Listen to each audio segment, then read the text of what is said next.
Could have been off pole, but he decided to go out of position 11. James McFadden. Then your top 10, Caden Manders on the W60. On his inside, Glenn Sutherland and the S20. The NT18 of Jason Gabbett. Domain Ramsey on his inside of the V2. Then back to row 3, Jake Smith, best presented car, the V72. Benny Atkinson of the W41. Come on, wave those lights around in the air. The other thing, Benny, have a look up in the Pope bar. They turned the lights off up there. Oh, nice work. Beautiful job. The little glow sticks up there, they're not really coming out. You can just see them, but well done to everybody up there in the Pope bar. 5, Darwin, you've had the appetizer, about to have your main course.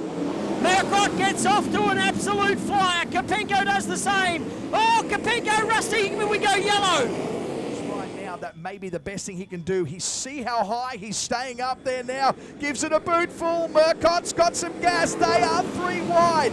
He's not able to hold on to it, but he does stay up top. Young Hickman, but he's going to lose the spot to Karpenko. Tries him on the inside. Karpenko tries to close the door, and maybe, just maybe, we're going to get 1 lap in the books at least. No, we are not. There's a car spun around at the back. Is he going to keep going? Robinson, he does. We do collect a lap, and now Murcott is away.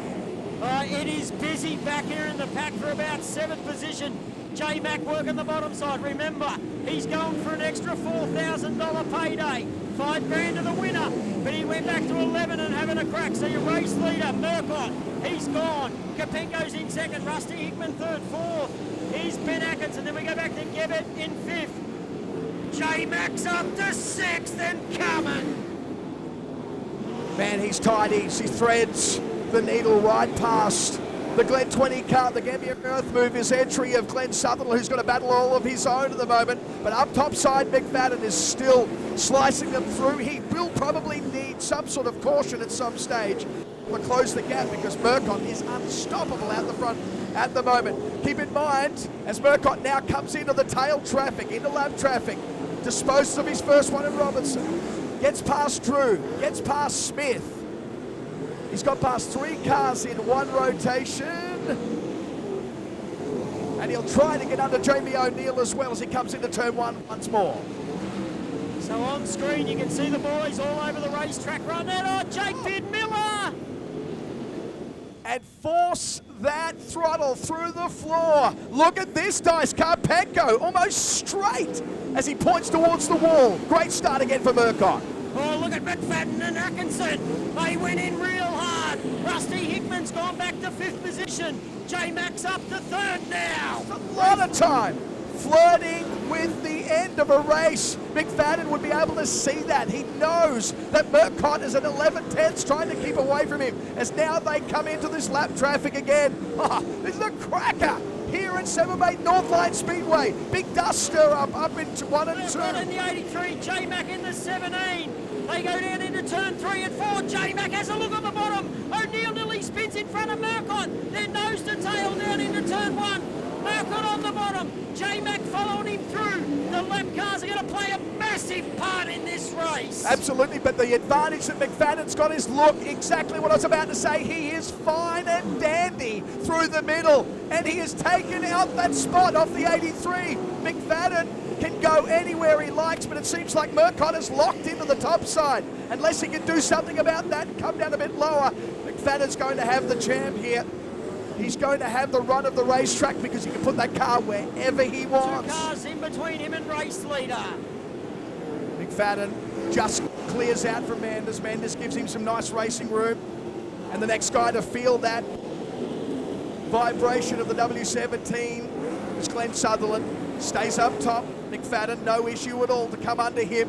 This will be probably the biggest breath of fresh air now that McFadden has had so far. Position. Murcott's still there in 2nd spot.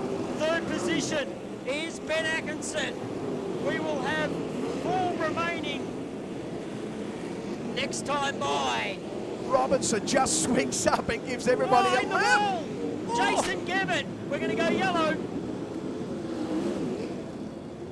And 5 laps remain, and McFadden is straight onto the throttle. Look to see if Murcott can do anything about that, but it's a great launch from the 17 car. That new CS9 chassis is just what the doctor ordered. And he's in form. Atkinson struggling off the wall. He's under 5 from Hickman. Hickman's going to try him, and he's going to take that 3rd spot off. Come on, Northern Territory, get behind your boy. Hickman banged the wall big time out of 4. So he's gone back to 5th position. Atkinson back to 3rd. Kapengo 4th. Hickman's going to come back and chase Kapengo into turn 3 and 4. There's your race leader on screen. James McFadden in the Milwaukee Monty Motorsport. Western Australian number 17. He's absolutely in charge, isn't he? Not an issue in the world for James McFadden. He's cool, calm, collected after such a disappointment in Knoxville. He has come back to his native area, and he's right on that wall and giving a heart attack to his crew chief at the moment. I'll give you a red on tip. White flag. Can he survive one more lap? He's on the wall. It looks like he's struggling. He'll make it home, but he looks like he's struggling. One last ditch effort from McFadden. Come on, Darwin, make some noise. He's your Boat 65 winner. He has got a flat right rear tyre. So this is where it's going to get interesting. He doesn't want to burn the tyre. He's actually broken the Jacobs ladder out of the car and the right rear shock. I thought that may be the case because look at the way he's struggling to get it around. Scales, missed the scales. Murcott's actually going to go over the scales first. Come on, Darwin, make some noise. How much do you love your Chariots of Thunder?